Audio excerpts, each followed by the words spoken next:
بسم اللہ الرحمن الرحیم۔ حضرت صہیب رضی اللہ تعالی عنہ سے روایت ہے کہ رسول اللہ صلی اللہ علیہ وآلہ وسلم نے فرمایا، تم سے پہلے ایک بادشاہ تھا جس کے پاس ایک جادوگر تھا۔ جب وہ جادوگر بوڑھا ہو گیا تو اس نے بادشاہ سے کہا کہ اب میں بوڑھا ہو گیا ہوں تو آپ میرے ساتھ ایک لڑکے کو بھیج دیں تاکہ میں اسے جادو سکھا سکوں۔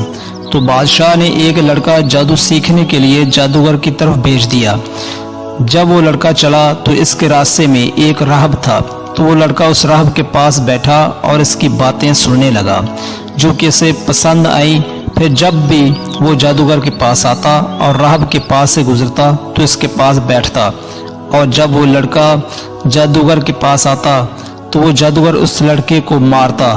تو اس لڑکے نے اس کی شکایت راہب سے کی، تو راہب نے کہا کہ اگر تجھے جادوگر سے ڈر ہو تو کہہ دینا کہ مجھے میرے گھر والوں نے روک لیا تھا، اور جب تجھے گھر والوں سے ڈر ہو تو کہہ دینا کہ مجھے جادوگر نے روک لیا تھا۔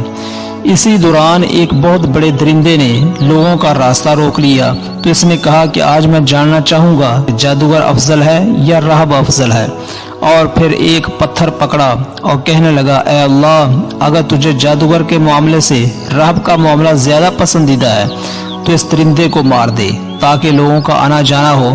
اور پھر وہ پتھر اس درندے کو مار کر اسے قتل کر دیا اور لوگ گزرنے لگے۔ پھر وہ لڑکا راہب کے پاس آیا اور اسے اس کی خبر دی، تو راہب نے اس لڑکے سے کہا، اے میرے بیٹے، آج تو مجھ سے افضل ہے، کیونکہ تیرا معاملہ اس حد تک پہنچ گیا ہے کہ جس کی وجہ سے تو عنقریب ایک مصیبت میں مبتلا کر دیا جائے گا۔ پھر اگر تو مبتلا کر دیا جائے تو کسی کو میرا نہ بتانا۔ اور وہ لڑکا مادرزاد، اندھے اور کوڑی کو صحیح کر دیتا تھا، بلکہ لوگوں کا ساری بیماری سے علاج بھی کر دیتا تھا۔ بادشاہ کا ایک ہم نشین اندھا ہو گیا۔ اس نے لڑکے کے بارے میں سنا تو وہ بہت سے تحفے لے کر اس کے پاس آیا اور اسے کہنے لگا کہ اگر تم مجھے شفا دے دو تو یہ سارے تحفے جو میں یہاں لے کر آیا ہوں وہ سارے تمہارے لیے ہیں۔ اس لڑکے نے کہا کہ میں تو کسی کو شفا نہیں دے سکتا، شفا تو اللہ تعالیٰ دیتا ہے، تو اگر تو اللہ پر ایمان لے آئے تو میں اللہ سے دعا کروں گا کہ وہ تجھے شفا دے دے۔ پھر وہ اللہ پر ایمان لے آیا اور اللہ تعالیٰ نے اسے شفا عطا فرما دی۔ پھر وہ آدمی بادشاہ کے پاس آیا اور اس کے پاس بیٹھ گیا کہ جس طرح وہ پہلے بیٹھا کرتا تھا۔ بادشاہ نے اس سے کہا کہ کس نے تجھے تیری بنائی واپس لوٹا دی ہے؟ اس نے کہا کہ میرے رب نے۔ اس نے کہا کیا میرے علاوہ تیرا اور کوئی رب بھی ہے؟ اس نے کہا میرا اور تیرا رب اللہ ہے۔ پھر بادشاہ اس کو پکڑ کر اسے عذاب دینے لگا۔ بادشاہ نے اسے پکڑ کر عذاب دیا یہاں تک کہ اس نے اس راہب کے بارے میں بادشاہ کو بتا دیا۔ راہب آیا تو اس سے کہا گیا کہ تو اپنے مذہب سے پھر جا۔ راہب نے انکار کر دیا۔ پھر بادشاہ نے آرا منگوایا اور اس راہب کے سر پر رکھ کر اس کا سر چیر کر اس کے 2 ٹکڑے کر دیے۔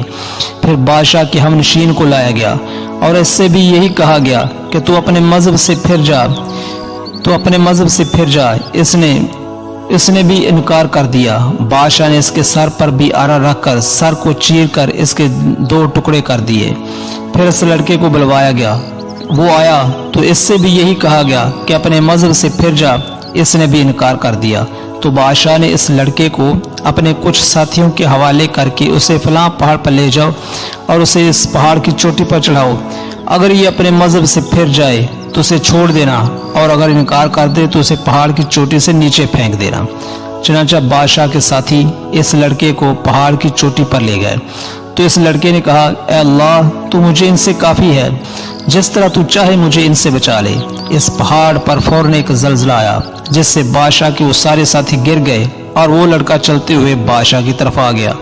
بادشاہ نے اس لڑکے سے پوچھا کہ تیرے ساتھیوں کا کیا ہوا؟ لڑکے نے کہا، اللہ پاک نے مجھے ان سے بچا لیا ہے۔ بادشاہ نے پھر اس لڑکے کو اپنے ساتھیوں کے حوالے کر کے کہا، اسے ایک چھوٹی کشتی میں لے جا کر سمندر کے درمیان میں پھینک دینا اگر یہ اپنے مذہب سے نہ پھرے۔ بادشاہ کے ساتھی اس لڑکے کو لے گئے۔ تو اس لڑکے نے کہا، اے اللہ، تو جس طرح چاہے مجھے ان سے بچا لے۔